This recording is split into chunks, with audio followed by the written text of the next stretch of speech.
tumeshapitishiwa kwanza kitu fulani ambacho tayari kimetupa sisi roho ngumu, ambao ndio makaratasi ya kutoka kwa huyo bwana.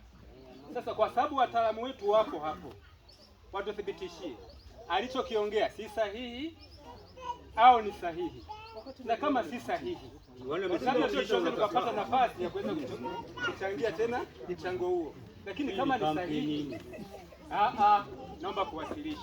Asante. Mimi swali yangu nenda pale bwana, hapo ni juu ya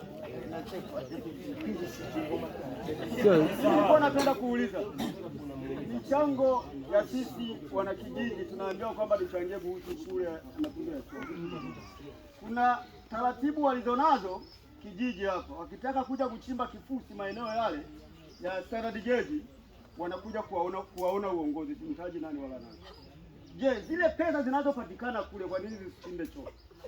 Na je, swali ni kweli hamjauza kokoto? Kifusi. Katae mbele yangu na mimi sikiona niseme. Kifusi.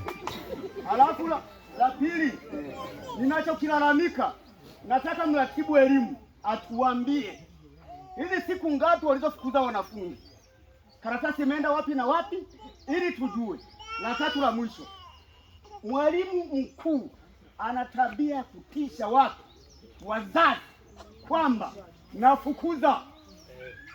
Sheria gani ameipata ya yeye kufukuza mwanafunzi? Na kama na yeye ni mkurugenzi, atuambie. Amemaliza kazi. Amemaliza.